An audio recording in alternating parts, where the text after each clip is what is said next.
If you could tell us your name and a little bit about what you do.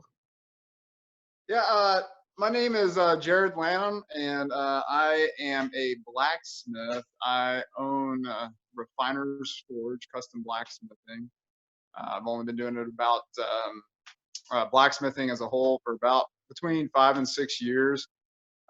Previously was I was in law enforcement. I was a police officer for 13 years. Kind of got burnt out with that, and I've been in the National Guard, and I was looking for a way to get out of law enforcement, and I um, went. I'm in the West Virginia Guard, even though I live in Virginia, and I was a cavalry scout officer, but they were looking for pilots, helicopter pilots, and I applied to be a helicopter pilot, got accepted, and went to Fort Rucker, Alabama, learned how to wiggle the sticks on a helicopter, Hmm.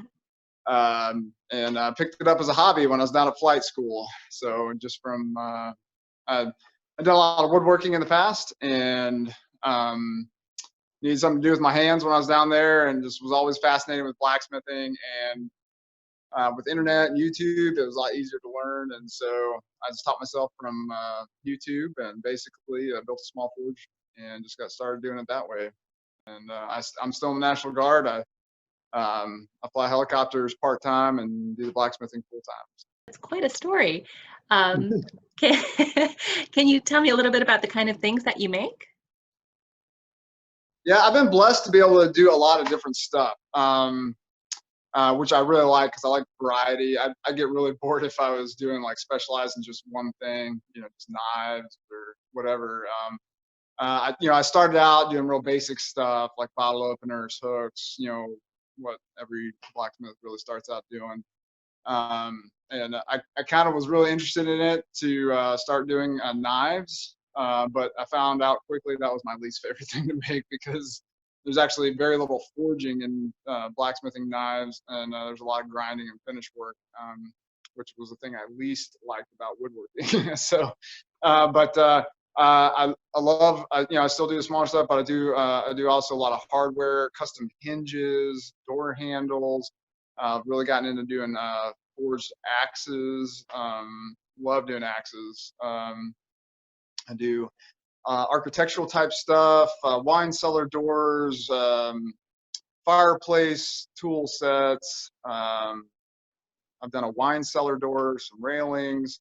Um, One way I learn is a lot of times a customer will contact me and have a dream or an idea and say, "Can you do this for me?" And I, excuse me. And I say sure, and then I have to research on how to do it because sometimes it's something I haven't done yet, and so that challenges me, and so that's turned out very well for me. And basically, sometimes it takes a couple tries to get it right, but yeah, so that's great. I love that. I love the challenge. I love the thought into it and design. I like really enjoy pretty much all the aspects of it. What do you like working on the most? Um, I really like the custom work a lot because it's every piece is unique and challenging. I have a right now a lamp, forged lamp that's kind of got a branch organic design to it, commission piece that I'm working on finishing up here. That so yeah, a lot of times the custom work, and I just finished up a custom like battle axe like I wanted. So that's I think the most challenging just from a design aspect, and forging to specific parameters, and is a wine cellar door I did recently, um, just before this last Christmas. So it had a lot of that project was welding, but some of it was forging, and I did some custom uh, almost reproduction of some 16th century hinges that I had seen in North Carolina in a museum there in the Outer Banks, and the customer really liked those, and so I recreated those, and so that was challenging, because it had to fit in a doorway, and it was an older Hmm. home, so I actually had to go back and make some adjustments after install. That's just part of it. You have to do sometimes to make sure everything's right and the customer's happy, and And so that's probably the most challenging thing I've done so Is there far. anything you're working on currently that you could show us? Yeah, sure. So this is the, let me turn it the other way so I don't get blind and white, but this is the chandelier I was telling you about.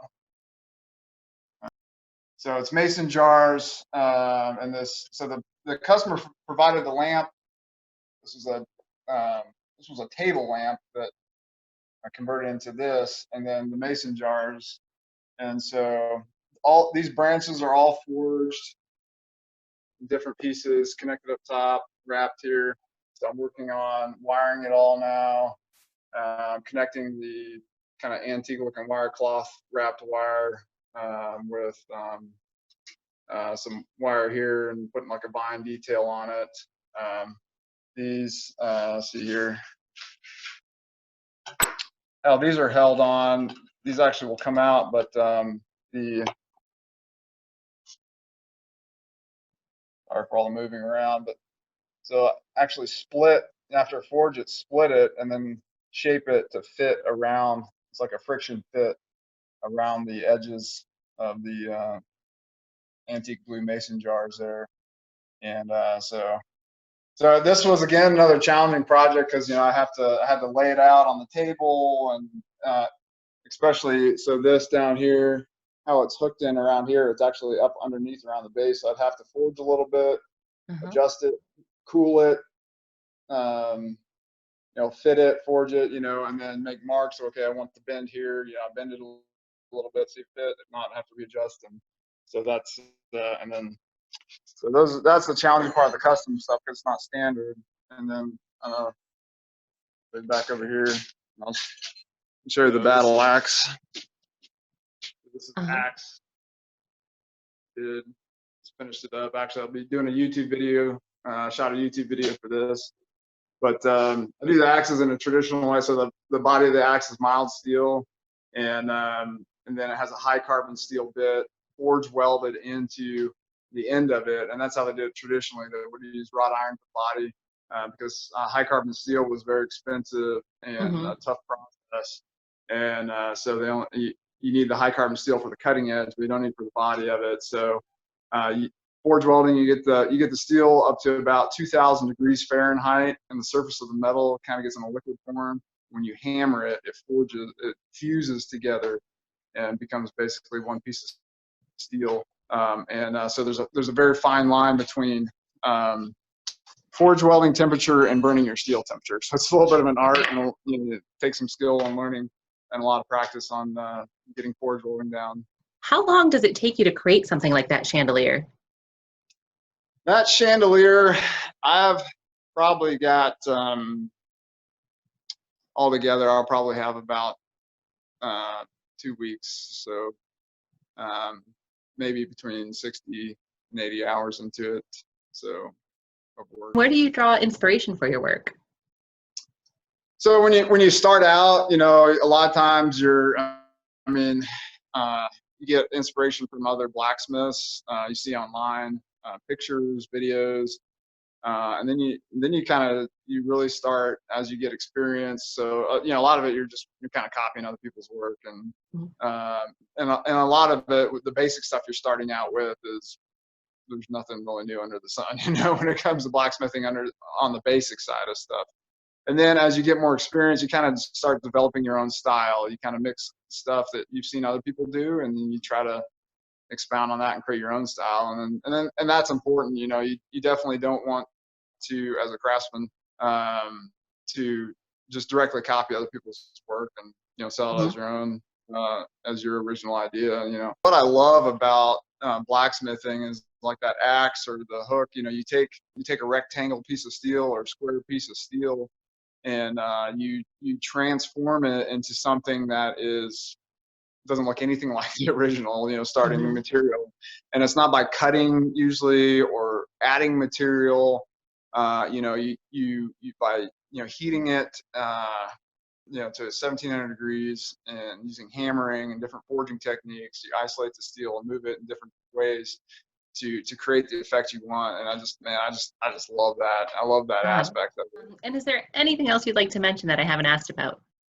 I love working with customers to be able to bring their dream or thought or idea to fruition, to kind of bring it to reality, and working with them. And I love love seeing the look on their face when they're or the message they send me when that they're really excited and happy about the piece that we've been able to create and fulfill that dream for them. Oh, that's fantastic. So what is the best way for people to find you and to reach you?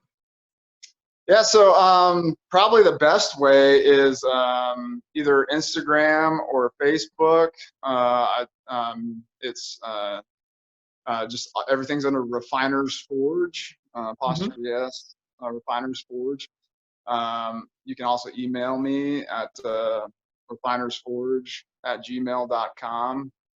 I also have my YouTube channel that's under Refiner's Forge. The email doesn't have an apostrophe; it's just Refiner's Forge, all one word.